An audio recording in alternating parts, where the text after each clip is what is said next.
the top 3 subclasses you should try and no one else is using.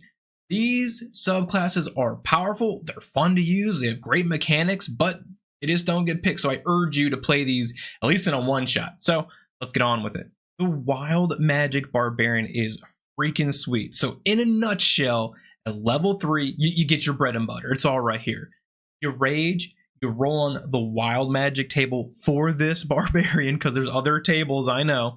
And whatever you roll on, that's what happens. It's really cool. It's effective. I just think people don't play this because of how random it could be. But all this stuff is freaking sweet. I really like it. But I think what's off-putting about this class is the magic awareness, the other level 3 ability we get, which basically just lets you seek out magic items within 60 feet, unless it's behind full cover or cover of some sort. I forget off the top of my head, but that's dumb. If I'm magically attuned, I can just find it. Let's make this something better. So, if you find a magic item or a scroll, you can infuse that scroll into you and you can use it on one of your rolls. You can swap out one, but you have to pick the dice. That's the only caveat. Now, that might be overpowered. It might be balanced. I'm just spitballing for you to get some ideas, because I think if we change this class just a little bit, I think more people would play it. Level 6 is bolstering magic. Now, I know what everyone's going to say, and if you don't know, it makes you roll a D3. Nobody's got a D3. Nobody has a D3. Okay, got that out there. So let's just make it a D4 and make it easy. So the way this works is you get to bestow someone your power, your magical energy. So you roll a D4 and you add it to the attack roll or the ability check. Pretty good, right? I like it. You can use it for your proficiency bonuses. That's how many times you get to use it. But the other one is something that no one talks about. No other class I've ever seen gets this, is you get to give spell slots back. And in a clutch moment, this is huge. Now, it's a roll of the dice, which that's why we play the game, but you roll your D4, and depending on whatever that number is, that's the spell slot that is given back. I think that is really cool. Now, it can only be used one time per person as of a long rest, but still, it doesn't matter. The fact you can have this option is really powerful, and I think this alone would make some great RP, some good clutch moment saves. I think it's really good. Unstable Backlash is level 10, and basically use your reaction to roll on the table and immediately produce the effect. Simple, easy, effective. I like it. Your level 14 ability is Controlled Surge, and it basically just lets you roll 2 dice on the table and you produce 2 effects. I think that's lame. I think that's not good. I don't like it. It's not enough oomph, right? Your fighters, everyone's outscaling you. At this level, everybody's outscaling. You get to produce just 2 effects. Big whoop. I think the level 3 ability, Magic Awareness, where you get to pick and choose spells, I think we could take something like that and modify this level 14 ability where someone like your other spellcasters could put spells into you, and at this level you get to choose what to unleash. Now, they would have to put something in you and not expend a spell slot, but it would take maybe one of your rages, something to try to keep it balanced. That's just an idea, that's just me spitballing. But the top level ability, meh. Light Domain Clerics is something I never see played.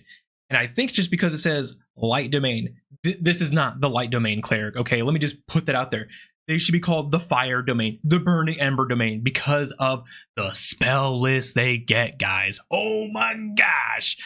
Let me tell you what they get real quick. Burning Hands, Fairy Fire, Flame Sphere, Scorching Ray, Daylight Fireball, Guardians of Faith, Wall of Fire, sweet, Flame Strike, Scrying, meh. At level 1, this cleric gets Warding Flare, which basically just lets you impose as a reaction disadvantage on anyone within 30 feet. This is huge when you want to hold a spell, you have concentration up, or let's say someone is down and you're like, they're just in range, you just hold up your shield, your hand, you just put a flashlight on them and you blind them. That's really good and is a clutch thing. And the fact it's a reaction is so good, because honestly, we don't get to really use reactions too much as a cleric. Your Channel of Divinity gets rid of magical darkness. Meh, that's alright. But really where it's at is every hostile creature within a 30-foot radius of you has to make a con save or take 2d8 radiant damage plus the cleric level. This is a small mob wipe on the board. You are just burning everything away. The imagery I have is so wild. We're just a huge shockwave of light just comes over everything around you, just exploding all these monsters.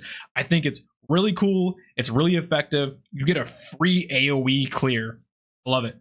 Level 8, potent spell casting. Add your wisdom modifier to a cleric cantrip, which is good, more damage. It's going to be Toll the Dead. Simple. Let's move on. Level 17, Corona of Light makes you into a giant flaming torch that produces bright light. Anyone within the bright light, which is 60 feet, has disadvantage. Also, there's more. If you use a fire spell at all, it imposes disadvantage on whoever you're casting. That is so strong.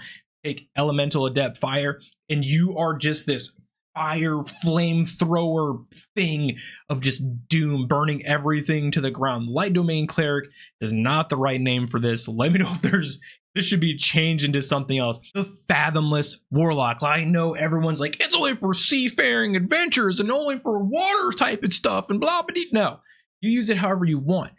This kit, this entire class has something so good. It has a lot of things, but to me, it has that one something that is truly special. First, your expanded spell list. Rain Destroy Water, Thunder Wave, Gust of Wind, Silence, Lightning Bolt, Sleet Storm, Control Water, Summon Elemental, Bigsby's Hand, Cone of Cold. Now that that's out of the way, you get Tentacle of the Deep. Has a 10-foot reach. It does cold damage. It slows the target. Takes away movement speed. You can summon it for your proficiency bonus. It only takes a bonus action to do all the cool stuff.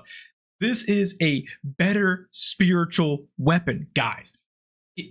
This is so like underused, underknown, a lot of under things is what I'm talking about here. Like, it's so powerful and so fun to use, and we just started the class. Level 1, Gift of the Sea. You move 40 feet in water, and you can breathe underwater. There, you happy? It's all nautical. Level 6, Guardian Coil. As long as your tentacle is within 10 feet of someone you care about, you can negate the damage with a reaction. Negate it by 1d8, and at higher levels, it turns into 2d8. As a warlock, you're never going to use your reaction. You are always going to use it with this class, so therefore, it is fantastic and good. There you go. All right, level 10, Grasping Tentacle. You get Ivard's Black Tentacle. It does not count against your spell slots, and nothing can break the concentration of this spell. It's in the bottom. Oh, and you get temporary hit points because your patron's like, yo, thanks for using this. Let me give you some Cthulhu HP. Ridiculous. I like it. You enjoy pool parties and long walks on the beach? Well, level 14, Fathomless Plunge will let you take yourself and 5 other willing creatures to a body of water a mile away that you have seen as an instant teleport. Yeah, just because, I don't know. That's all I got. Like and subscribe.